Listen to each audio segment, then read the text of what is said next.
Good morning, everybody. Those that are joining, we're just letting everybody in from the virtual waiting room. Once that is done in a minute or so, we will get started. So bear with us for 60 seconds or so.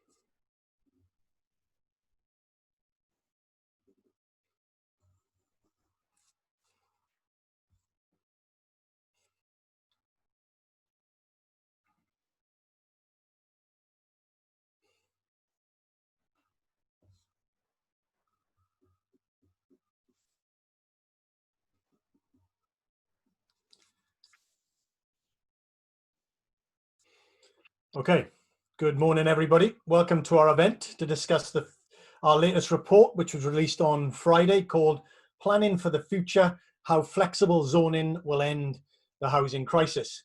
In a moment, we'll hear from the report's author, Anthony Breach, and our esteemed guest, Bridget Rosewell. As always, the event is being recorded and will be made available on our website after the event, along with the slides that Anthony's going to share with us. Those that are new to Zoom, there aren't many of us left now, I'm sure. It's probably best for you to select speaker view. That gives you the best experience. And if you can put your microphones on mute, unless I ask you to ask your question, that makes it a much more pleasant experience for everyone else. The hashtag for the event is CFC Planning. Anthony and Bridget will talk to us for about 25 or so minutes, and then we'll have about 30 minutes for questions. So if you have your questions to mind, you can submit them via the chat function to ask a question. You can do it during the presentations or the contributions. You don't have to wait until the end. We'll get through as many as we can, and we'll be asking you to ask your question rather than me read it out. So bear that in mind if you're planning to leave early. And we'll be done by 12 o'clock. So let's move to the contributions. So before we get into the detail, let me just make two very brief comments. Most of them I think will be blindingly obvious, but nevertheless. So I think the first point to make, I would make, is that there does seem to be a reasonable consensus that the planning system is not delivering the housing we need as a country. And when we've done our work and others have done their work, this has serious implications for inequality, for the environment, and for productivity, economic growth. So it does suggest that reform is needed. So that's the kind of first point. In the sense, defense of the status quo, I think, is increasingly questionable. The second comment I would make is that when we think about our position in terms of reform, we're coming at this from an institutional and systemic level rather than the individual actor level. Actors operate in a system that is set for them. If we want individual actors to operate differently, we need to change the system rather than simply saying to individual actors, you just need to be better, more enlightened, make different decisions. We have to change the system if we want our actors to operate differently. So the debate is about the type of reform that's needed. And it's in that context that we've published our report, and it should be read in that context. So that's just very briefly from me. So our first speaker, as I've said, is my colleague, Anthony Breach. Anthony is an analyst at the Centre for Cities. He's the report author. He leads on all our housing and planning work. So, Anthony, over to you. Great. Hi, everyone. Thanks for coming today. As Andrew said, I'm the lead on housing and planning work here at Centre for Cities, and I'm going to be talking you through our latest reports, the kind of third piece in the trilogy we've done on the planning system and the housing crisis, called Planning for the Future. So I'm first going to show you actually what our recommendations are to how we think the planning system should change. Then I'm going to take you through the logic of the paper and our analysis of why the planning system inevitably creates housing shortages. And then at the end, I'm going to take you through some kind of practical examples of how the planning system will work, this new flexible zoning system will work in practice. So let's go to the next slide. So what we're proposing is replacing our current discretionary planning system with a new flexible zoning planning system. So what our current planning system, the way operates as it's known as discretionary, as it gives a great deal of discretion and power to planning officers and to planning committees of elected councillors within local authorities, local planning authorities, to make decisions about what development can take place where within a city or within a place. So technically something which is proposed, which is not outright forbidden by the plan or is even in keeping with the plan, can be rejected by the current planning system. That planning permission can be denied to these schemes, and that's a feature, not a bug of the current planning system. That discretion is part of how it's designed. And what we propose is that this discretionary model be replaced with a national flexible zoning code. So this is a zoning code where all of the land within a built-up area would be zoned. It would be kind of assigned different uses or different densities, depending on the discretion of the planners as to how that land should be used. But that zoning code is created nationally. It is actually written by national government. And within that zoning code, there should be maybe a dozen or so zones, which each allow for lots of different uses and allow people to use land and to live on land and work on land flexibly. And crucially, kind of the second kind of most important point about this new flexible zoning system is that if something is proposed which complies with the zoning code and complies with national building regulations, then legally it must be granted planning permission. So the discretion which the current planning system has, where something can comply with the plan and can be rejected, that will disappear under this flexible zoning system. In addition, we recommend that the zoning should be done at the level of economic geography, so that it should be done at the city level, and it should be sensitive to land values and allow scope for redevelopment. So higher density kind of zoning is allowed in the most expensive areas within a particular place. We recommend that to kind of phase land which is undeveloped into the zoned area, that this can be linked to a mechanism relating to population growth within the zoned area, and this would replace the current site allocation and greenbelt system that we have in this country. Non-economic areas such as conservation areas and nature zones can be protected and retained within this system and weighed up against the economic costs and benefits of allowing more development. Public consultation will be phased into not each individual development as currently happens, but front-loaded all into the creation of the initial local plan and the zoning which is set out for an area. And the current system of Section 106 taxation, which is again very highly discretionary and inefficient taxation system, will be replaced with a flat 20% levy to fund new social housing and infrastructure. And in combination, all of these 7 recommendations, it will both increase the supply of land into the planning system and actually make much more land available for development. It will also increase the efficiency of how we use land within our cities. And tackling both of these 2 problems is key to solving the housing crisis. So first I'm going to show you kind of from the 2 previous pieces in our trilogy, kind of the headline results, just to give you a bit of a context about where this report sits in the overall argument. And the first is that the planning system as currently functions actually reinforces inequality across the country. So because the way it works is that there's no connection between local supply and local demand. So places like very kind of lower demand, such as Wakefield or Telford, build far more housing than places like Brighton or like Oxford. This disconnects local supply from local demand. So expensive cities are not building nearly enough housing to stabilize prices in their local economies. And this has 2 different effects. It increases inequality within cities. So as my rent as a renter increases, the housing wealth of my homeowning neighbors also increases. But it also reinforces inequality across the country. So for example, the average kind of housing equity for houses in the Greater South East increased by £80,000 more than houses outside of the Greater South East in England and Wales from 2013 to 2018. So what the planning system currently does is it does do redistribution, but it redistributes from the poor to the rich. And the second thing from our previous report earlier this year, Sleepy Suburbs, we can see that the current planning system is actually very inefficient and wasteful in how it uses land. So due to the kind of institutional design of the system, this combination of the way sites are allocated from the local plan, housing targets are set, and political opposition to new development flows either to city centres to the outskirts of cities and new urban extensions, and very, very rarely takes place within the existing suburbs of city where there is already infrastructure available, which could be used more efficiently. And we can see this if we look at somewhere like Leicester. And this is a map of all houses by neighbourhood within Leicester about where new houses have been built. So darker and higher neighbourhoods have built more housing. We can clearly see that the city centre of Leicester has built lots of new houses since 2011. We can see that parts of the outskirts have also built lots of new houses since 2011.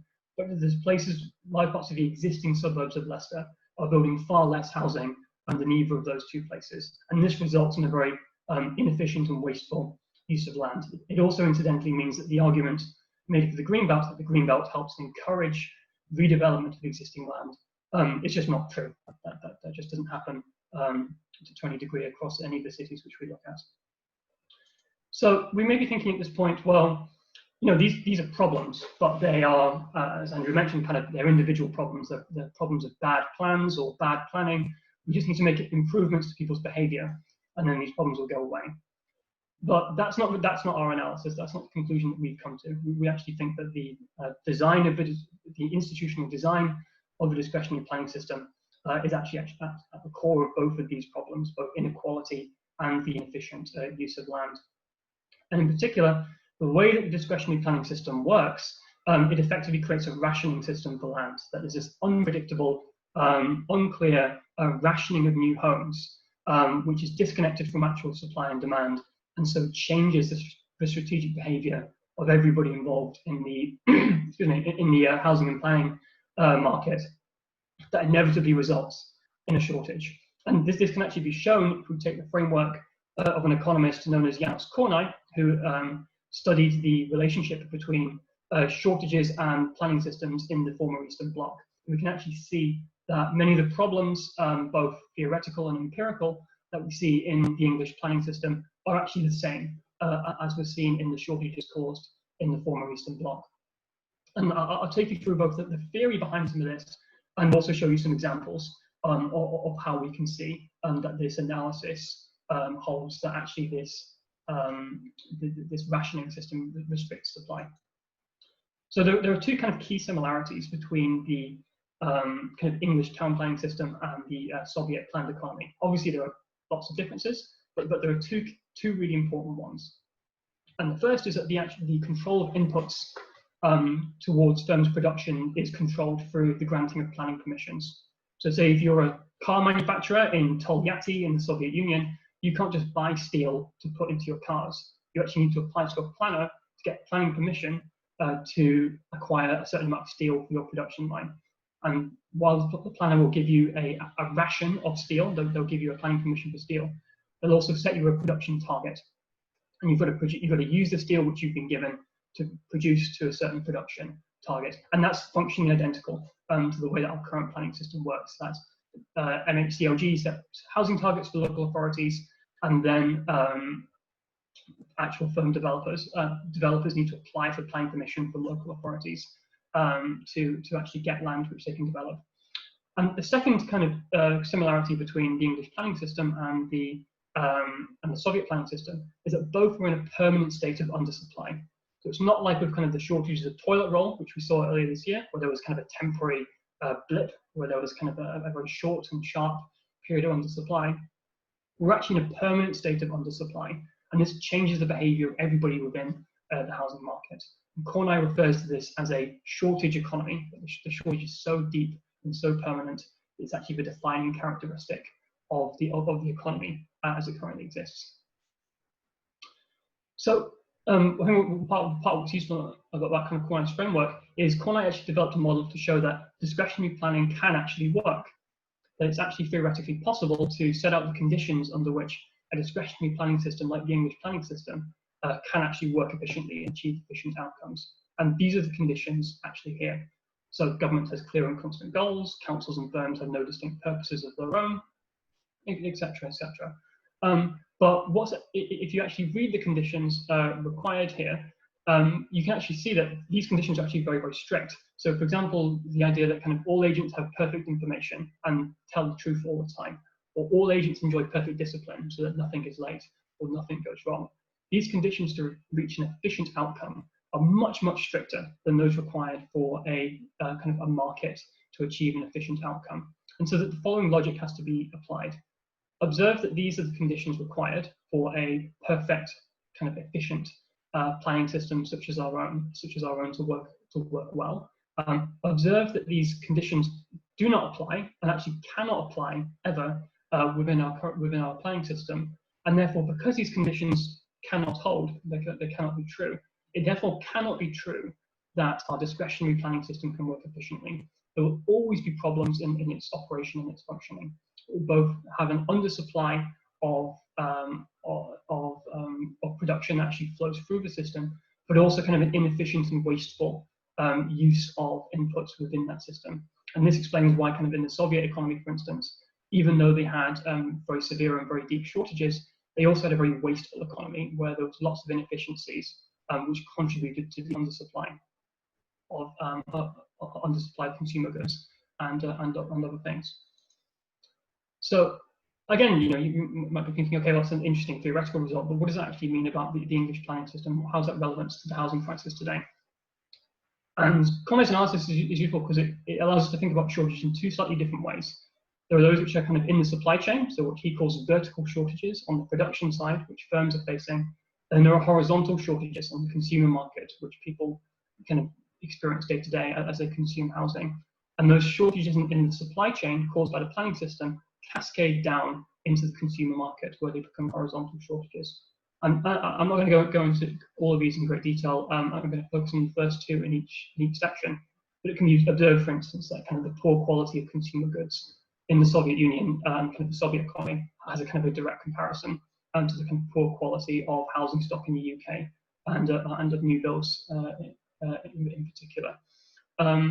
But each of these kind of characteristics has direct parallels within the economy as a performer Eastern Bloc as well. So I'm sure many people on the call will become familiar with the concept of land banking and understand that as part of the explanation as to why we do have a housing shortage. And developers will sometimes say, oh, we don't land bank. It's not something that actually happens or takes place. But it does seem to be the case that if you look at the relationship between planning permissions granted and planning permissions actually and houses actually built and things like the option framework, land banking does actually take place. But our argument is that land banking is actually an artifact of the existing planning system.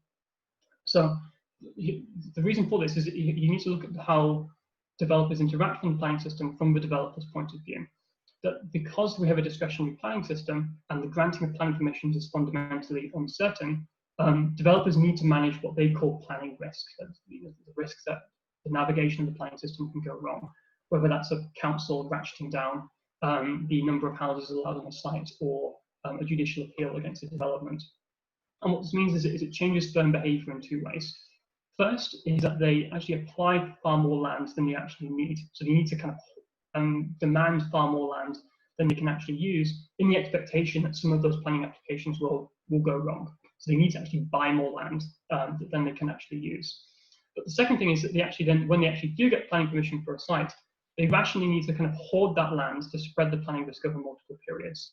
So in case that in the next period, if the planning permission goes wrong, they will always have some land which has planning permission in their back pocket, which they can always use and develop in case things go wrong.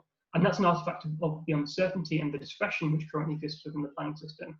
If we had a framework in which developers could simply buy land and then develop it, there would be no need for land banking from developers. They would simply just buy land and then they would develop it.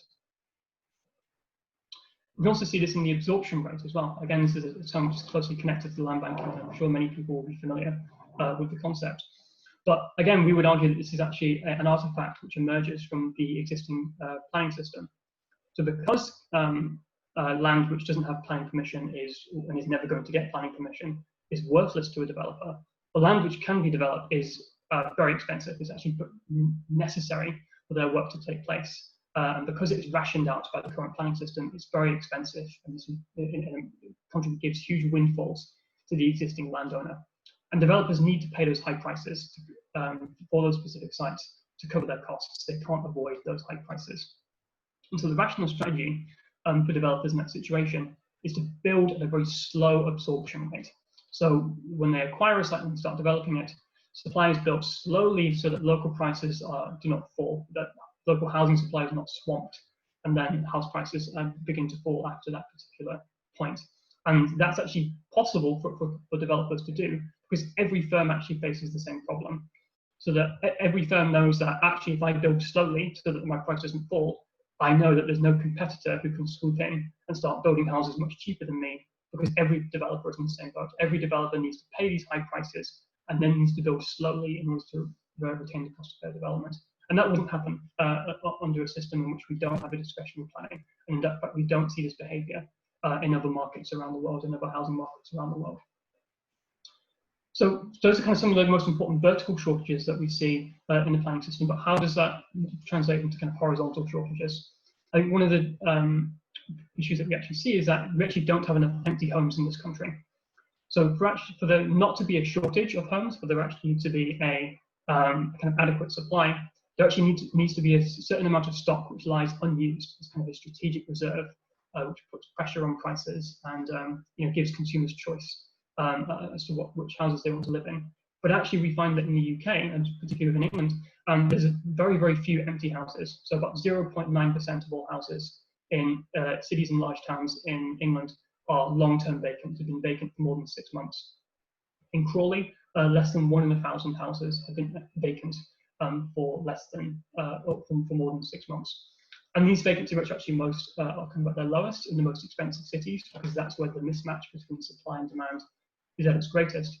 We can actually see that these vacancy rates are much, much lower than we can see in other cities around the world, to the extent that the vacancy rate in Tokyo is much higher than it is in Burnley, which is the most affordable city in the UK and the city with the highest vacancy rates out of anywhere in England and Wales.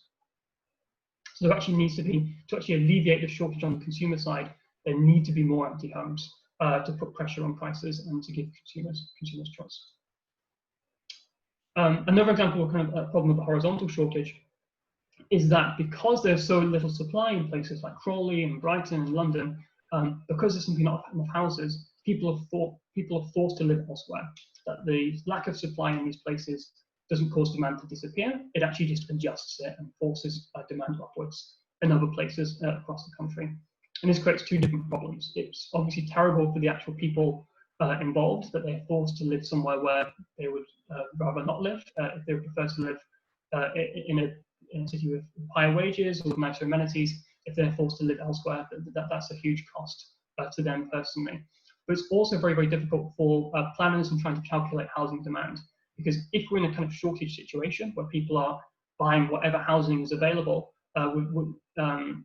wherever it is in the country, where regardless of the desirability of that housing, that actually makes it very, very difficult for planners to calculate what housing demand is, and therefore what housing supply should be to actually meet those particular, to meet demand from consumers for housing.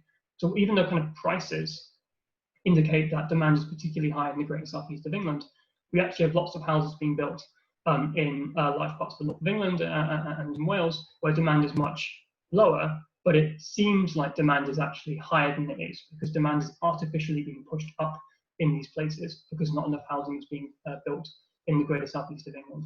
And that inequality which arises from that, that's not purely a lack of income, that's actually just resulting from a lack of access to production. That houses are being built in the greater southeast, but there's simply not enough of them, so people who would want to live in these expensive cities are not able to, even if their income is high. So again, coming back to kind of our overall recommendations, we can see that taken together, the key to actually tackling those kind of 4 problems which I mentioned earlier is actually the discretionary planning system is at the heart of these. It's unpredictable rationing of land. It changes the behaviour of planners, developers, and people who actually live in housing to make sure to cause a mismatch between local supply and local demand and ensure that land is used inefficiently. And the system which we set out, by minimizing that discretionary element, it will increase the supply of land which flows into cities' urban housing markets, and it will increase how efficiently cities are able to use land over this period. I'll give you 2 quick examples of kind of on point number 1 and point number 2 here on how this would work in practice. Against questions. How would flexible zoning actually solve this? Well, what we recommend is that we set up kind of a national flexible zoning code for cities and large towns. So MHCLG would write a zoning code which is then implemented by cities and large towns across England. And I've given you an example here on the right of kind of how Japan's kind of flexible zoning code works currently. And you can see that we can maintain kind of different types of neighbourhood with kind of different quality of life and different kinds of appeal to different people, but that the kind of uses here are quite flexible. So, for instance, kind of in this category 1, exclusively low-rise residential zone, we can see that this is kind of primarily for low-rise residential buildings. This is quite suburban zone, but we can also kind of allow small shops and small offices as well. Kind of if people want to work from home or in their local neighbourhood, or pop out for necessities and things like schools, etc. In kind of a category 2 residential zone, there's kind of this slightly more intensive uses. So we can see that there's kind of mid-rise apartment buildings. There's some slightly larger offices and hotel buildings, as well as noisier buildings, such as pubs or, in Japan's case, karaoke boxes. But importantly, as we actually increase the intensity of the uses, we're not actually stopping any uses from being used. So we can, even in kind of the commercial zone, you can see banks, cinemas, restaurants, and department stores are allowed. But also residential buildings are still allowed. Small factory buildings are allowed. And small kind of offices are also allowed in these places as well. And that's what we mean by flexibility, is that we can still kind of maintain zones which are suburban in character and in nature, but actually as we increase the intensity of the zoning, we can still provide more kind of residential uses and kind of lower intensity uses as well. And crucially, what we suggest is any proposals which comply with the zoning, which is potentially set out here, and of national building regulations, must be granted planning permission. So you remove that discretionary element from the planning system, and you allow a much more responsive and much more nuanced kind of supply development within particular places. And I'm going to show you, again, this kind of final slide, but I'm just going to show, this is an example, again from Japan, of how the system actually works in practice and how different it is from our current system. So what this is a kind of new urban extension taking place near the Tsukuba Express, which is kind of Tokyo's version of Crossrail. And you can usually see this is a kind of new volume house builder, a new developer who's added an extension onto a built-up area. And it's quite different from how our system works. So whereas in our system, a developer will acquire a site and then build all the houses on it and then sell off the houses to individual households and families, what we see here is quite different. Is that you can see that rather than kind of a developer doing that, what actually happens is the developer buys all the land, it gets zoned by the local authority, all the roads and infrastructure are laid out, and then the developer sells off individual plots to future homeowners, so people who want to live in that area. And you can actually see the little yellow signs with the price tags and the data about the sites available in the picture. Then a homeowner will actually buy the land, and then they will consult with the developer or with a different developer, and they'll pick a new house out of the catalogue, or they'll kind of create a custom design of their own, and they'll build a new house of their own on that particular site. And basically what this means is you actually kind of solve the absorption rate and the land banking problem, is that by having a kind of guaranteed planning permission where there's no uncertainty, there's no discretion, and it's absolutely guaranteed by the zoning, is you change the strategic behaviour of firms so that they now build houses as quickly and to as high a quality as possible, and give people choice in what kind of houses can be built within an urban area. Because the new kind of landowner, the developer, is the person who wants to live in that particular house, there's no land banking, there's no absorption rate, and we can see that the result is we have much more affordable housing in Japan, and a much higher vacancy rate as well, which is results in a much healthier housing market. And so, I guess kind of to conclude, what we say is that fundamentally what this analysis shows is that the housing crisis is a political choice, that it emerges kind of inevitably and predictably out of the current planning system, but that we can take the political choice to change that if we want to. We argue that a flexible zoning system will use land much more efficiently, it will supply much more land for development, and it will provide far more homes, particularly in the most expensive cities where the housing crisis is at its most acute. We argue that the ending the rationing of new homes, as currently happens, is a political choice, but politicians must make that choice if we want to repair kind of the divides that are gripping Britain today, both economically and socially, and reduce inequality between cities and within cities as well. So thank you for listening. Looking forward to hearing your questions. Great, thank you very much, Anthony. Loads in there. Judging by some of the comments and the questions, some are not convinced. Some are not convinced. Some have questions of technical detail, but we'll get to some of those. Let's go to our second speaker, Bridget Rosewell. Bridget, as everybody knows, well-known economist, amongst other things, founder of Volterra Partners, commissioner on the National Infrastructure Commission, former chief economist at the Greater London Authority. Bridget, it's lovely to have you with us. It'd be fantastic to hear your thoughts. Bridget.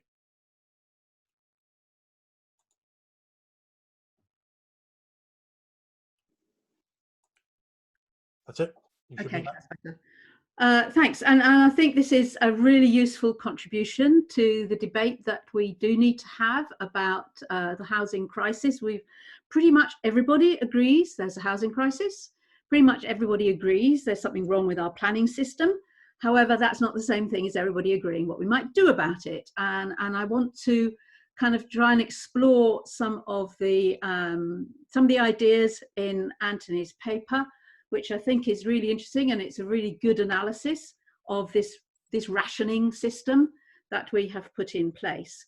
And we've got this, and I absolutely agree with the parallel to a Soviet-style shortage generating economy. That is absolutely spot on. The trouble is that actually lots of people like that. They like the idea of a plan. And it's that that I want to try and explore a bit. And indeed, it's the basis of the paper that I wrote for Planning Anew, which is on the background papers, the Policy Exchange report recently. And what we might mean by the plan, because I think unless we solve that problem, that's a prior problem to what you might say about zoning, which I'll come on to in a little while. Because unless you get that bit right, then whatever you say on zoning isn't necessarily going to work, I don't think. So what do we mean by the plan, and who should be preparing it? How should it be prepared, and to what does it apply? So a number of people have said, for example, we can solve all this problem if we bring back regional planning, back to the 2004 dispensation. And I think that's wrong. And I think it's wrong for one very fundamental reason, which is both the current plan and those plans required you to say what was going to happen. The plan had to say what your needs were. And I don't think, and I think that is a challenge which Anthony hasn't quite addressed yet in this material, because depending on how you characterize need would then characterize how much land you are willing to put into which kind of zones. So we need to think about, and I think we need to actually abolish the concept of need. You can have something, evidence around a current situation, but the moment you start into forecasting, you're actually on a hiding to nothing, because the only basis for producing your forecast of the future is what's been happening in the past. And as we've seen, that constraint by, oh, well, it's only ever been like this, is exactly the problem which is creating this rationing system. And indeed was exactly the problem which created difficulties for planned economies. How many shoes do you need? How many hairdressers? I've been asked in the past, when I used to do this stuff, how many hairdressers will we need in 20 years' time? Well, apart from the fact we obviously need more now, you know, these are not questions which is possible to answer. So we need to really think about what that, how we get away from that concept of need. And secondly, what the geographies are to which we're going to apply this zoning. I think myself that the LPA, Local Planning Authority, still needs to be at the core of this system. That will create some problems, I suspect, but that again is something that we all need to debate. The duty to cooperate is clearly not worked. You know, that's why would Buckinghamshire be willing to take Slough's excess housing, and quote a case from recent events. So we need to think about what that geography is, or whether we can extend to city regions. There are obviously places where we've got bigger geographies and maybe one can do something there, but equally there are places where that doesn't exist. So I think there's a real problem as to how we create that. I think there's another problem in the amount of land which you're not going to allow to be developed. I think Anthony's got a really interesting idea here that everything that isn't developable is greenbelt. And I suppose that certainly works with, I've said on numerous occasions that there are two holy grails, holy cows in our system, and one of them is definitely the greenbelt, the other is the NHS, incidentally. You can't do anything about the greenbelt. So the idea that you're going to put all non-developable land into the greenbelt and then phase withdrawal from it would be a very, very different concept for the greenbelt, and I'm not really sure that that will work. I would love to be able to challenge the greenbelt. I think that in many places it's a not so much a belt, it's more of a well, it's a kind of it's a constriction, isn't it? It is a belt, and it's kind of so tight that it's very hard to use it effectively. Equally, there are places in the past, Surrey, I think, once years ago, tried to make the whole county greenbelt. That didn't play very well. And of course, you've got to overlay it with all conservation areas, triple SIs, AONBs, you know, any number of other national parks and other acronyms. So I think if there is, and I'd be very interested in people's comments on this, if there is a willingness to do something more fundamental about the greenbelt, I think that would be interesting. I'm not convinced that there is. And then the third thing that I think is kind of in addition, and that we need to think about in addition to what's in this paper, is what you do about new settlements and what you do about major infrastructure. So, for example, in the National Infrastructure Commission, we did a huge amount of work around the Cambridge, what we called CAMCOX, Cambridge, Milton Keynes, Oxford. Across that arc, a desire to build a more effective labour market so that people could move more easily between jobs and partners could have jobs in different places, all of those sorts of things, required quite a considerable increase beyond the plan and the need for housing, about double what was in the plan over a couple of decades. And that in turn generated thinking about both the infrastructure that was required to access some of that housing, and B, new settlements which could help both finance that infrastructure, but also you needed to actually integrate the way those things were thought about. And I think if we're really going to solve the housing crisis in the southeast, new settlements need to be part of that solution, and that's not going to be dealt with by any kind of a zoning solution on its own. Nor probably by development levy, which will square developers off. We might come back, I won't say too much more at the moment because I think I'm going to run out of time, about the finance part of this, but development levies haven't had a good history, and in particular, if you need that money up front to provide the infrastructure, then who is going to actually pay for that, particularly for big scale? Developers have traditionally said that beyond 5,000 homes, the infrastructure is beyond the capacity of their balance sheets to put that money up front. So then you come back into what is the role of the public sector in doing this compared to the role of the private sector. I absolutely agree with Anthony that by having something where plots became available and individuals could then buy those plots and develop them is a way that the Victorian cities actually did go forward, because people would lay out the streets for the Victorian terraces. You walk along a London terrace street and you will probably find 4, 5, 6 different, maybe more, different housing varieties of terraced housing built by different developers at different times, and indeed built by occupiers in many cases.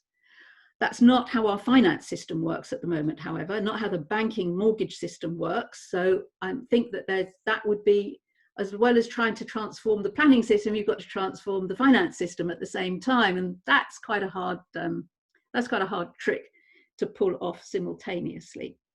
So I think we need to. I love the work. I think it's really taking this debate forward.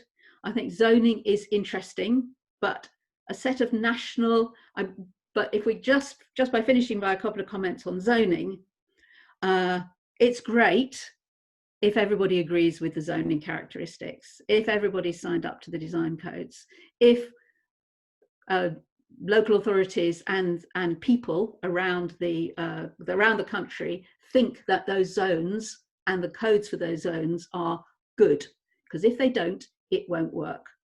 And the final thing that I just wanted to finish on is on in consultation and engagement. I very much like the idea of options and engagement and consultation up front. It's one of the things we're very keen on in the Infrastructure Commission, that if you don't bring people along with you, then of course you get that pushback. Many places where people don't want development, they just see it as crowding their roads, crowding their schools, getting in the way of their lifestyles. How do you stop that? There's got to be something in it for everybody, and there's got to be something in it for the existing residents as well as future residents, or indeed the existing residents' children. So I think there's still a big job to be done in bringing the people who are going to actually either live in these houses or be affected by these houses along with us. And I will stop there. Excellent. Thank you very much, Bridget. Again, lots in there.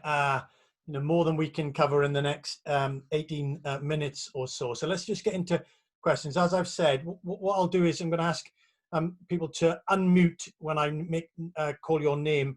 You post your question. Don't go into a long statement. We're here to listen to Bridget and Anthony. Make your question, and then they will respond, and we'll get through as many as we can. So the first question actually picks up on the points I suppose both of you addressed, particularly you towards the end, Bridget. It's from Andreas Schultz-Bain. I apologize for the pronouncement of your name. Andreas, if you're there, you've got a question about hybrid systems and whether discretion is flexible. So Andreas, if you're on the call, unmute and ask your question. Okay, my question is about hybrid systems, and I actually teach different international planning systems. Yeah. So the question of hybrid system is quite an important one. I wonder if you have considered hybrid decision making so that zoning is an option where it is required. Like, for example, I studied planning in Germany, and zoning is used for large urban extensions. But if you have historic urban areas, often you have a decision making process taking place. So that it's rather an option rather than a blanket approach across all territories, because that will be quite difficult to implement from day one if you would have wanted to have zoning everywhere, and that's the only way development can take place. Okay, great. Thank you very much, Andreas. Anthony, you come back to that question there on the discretion, size of zones, how we manage that. Yeah, so thanks, Andreas. I think it's a great question. I think certainly it would be possible to retain some discretionary elements within the system if we decide there are particular areas where that's warranted. So you mentioned, for instance, historical areas.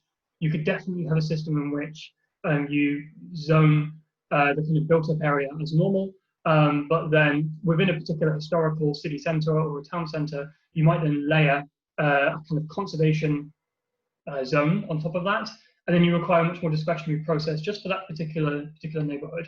Likewise, if we're talking about rural development way out in the countryside, where developers maybe or kind of a farmer wants to build one or two more cottages, we could maybe have a discretionary process for the areas outside the zoned area of a particular urban settlement.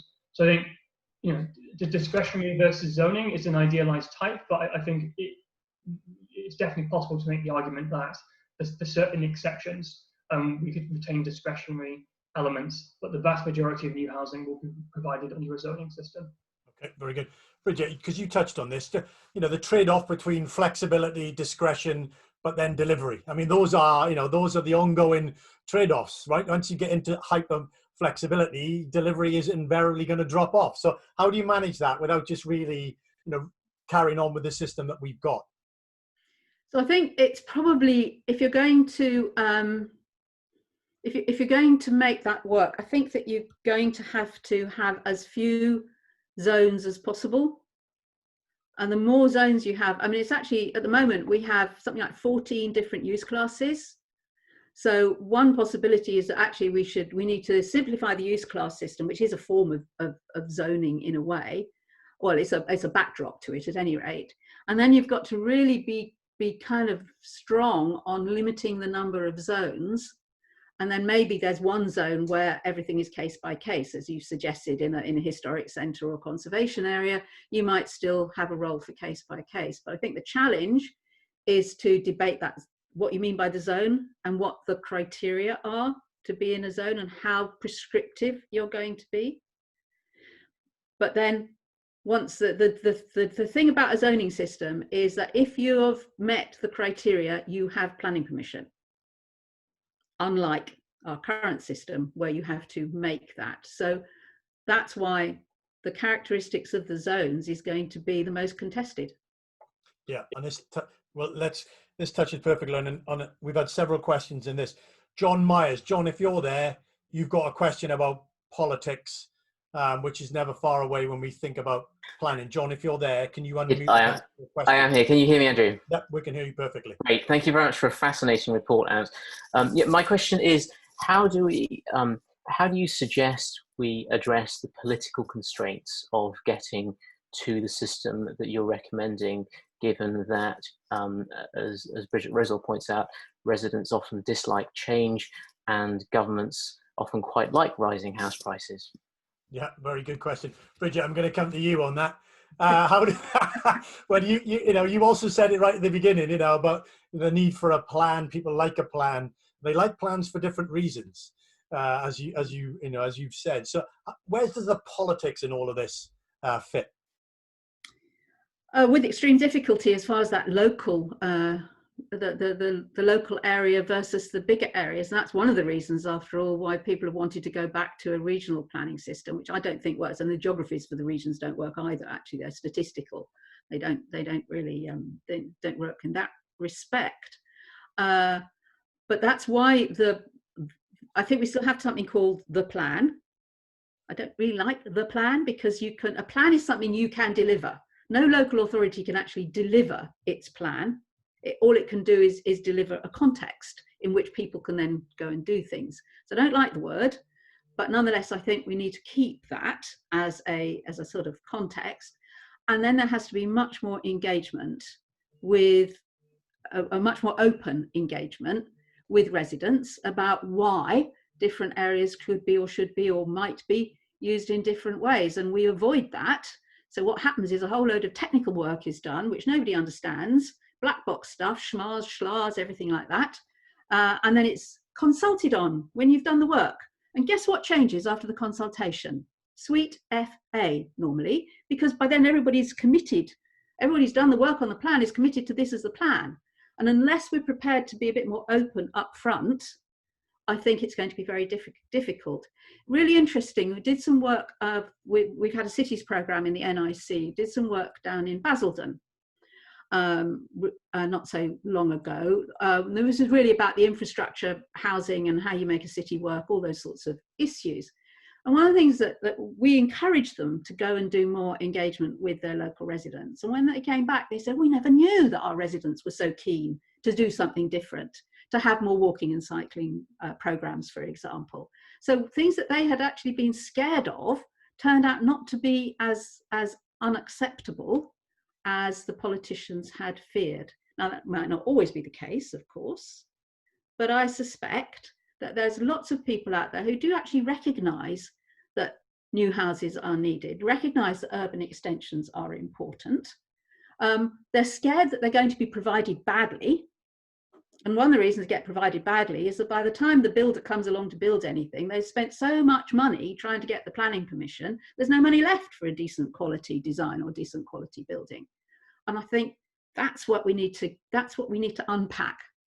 And we need to unpack it for people who live in places. Okay, we'll come on to that in a second, but stay with you for a minute, Bridget, because we've had several other questions prompted by some of your opening comments around the abolishment of need, at least the idea of looking into the future and being meaningful about that. What would you replace it with? Would you have prices doing more of the instruction or the incentive? What would you replace it with?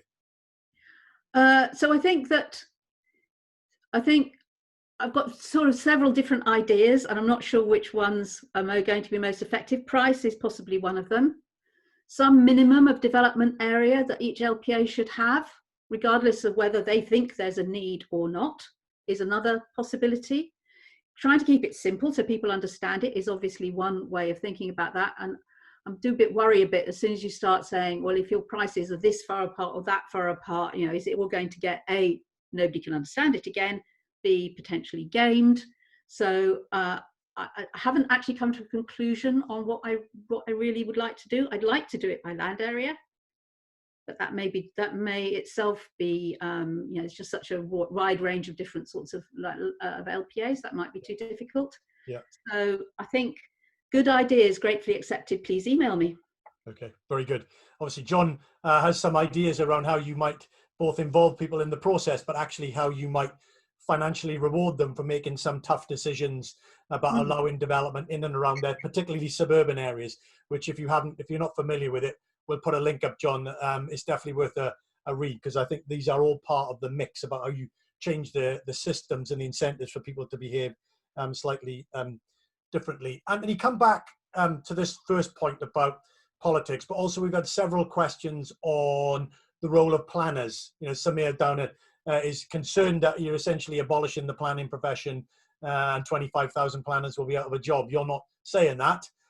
Just say something on that, and then we'll go into the final area, which again we touched on, and I'll get somebody else to ask a question. But Anthony. Yes, of course. So kind of on John's point about the politics of this, I don't know, we've been discussing this a little bit in the past. I think that ultimately there is the political choice, which I mentioned at the end of the presentation, does eventually entail that the government has to make a political argument and accept some political costs of actually making the change from the current planning system, in which, as Bridget mentioned, some people do very, very well out of. So homeowners in the Greater South East, we see their housing equity rise by £80,000 a year. They currently do very well, and the government, both at the national level, just has to take on the costs of that political hit in order to kind of solve the housing crisis, and that's a political argument which just has to be won. But I definitely agree with Andrew that we can maybe think about incorporating some of those London YIMBY ideas into a new system and see if we can accommodate that. On kind of the future of planners, I mean, it's what the system which I've set out kind of suggests is a much more strategic role for planners. So rather than kind of having to kind of engage with kind of every single planning permission, which is actually brought before the local authority, and then provide huge amounts of very detailed input as to how each particular scheme can proceed or not. What a kind of flexible zoning system would do is it would involve a much more kind of zoomed out, but also much more strategic approach to land, in which planners are much more in charge of how land is used within cities, but then have less control over development per se. So there would still be an important role for planners in maintaining things like urban mobility, in kind of convening kind of comments and feedback from people during the initial formation of the local plan, involved in master planning, urban extensions. Those things will all need urban planners in order to get our city economies working well. But there will be less of a role in kind of micromanaging individual developments. That's how the balance would work. Excellent. Okay, so time is tight, but let's go just pick a next area that we've had several questions on, and I'm going to go to Jenny Montgomery. Jenny, if you're there, you've got a question which is actually been shared by others or replicated by others around beauty, design quality, placemaking. So Jenny, if you're there, if you can ask your question. I am, yes. I like the idea of the flexible zoning. It sounds really interesting. I think the key kind of drama at the moment is around beauty and how you get beauty into proposals. And if we're taking away that discretionary permission process, how do we get there? I kind of get your point around not dealing with the minutiae, but how do we do that if we're taking away so much? Brilliant, thanks, Jenny. And as I said, several others asked kind of similar questions about, in the pursuit of numbers, it becomes a kind of numbers game, and actually the worry is that issues around design, beauty, quality get severely downplayed. As I said, we had several questions on that. Anthony, I'll come to you first because you've touched a little bit on this.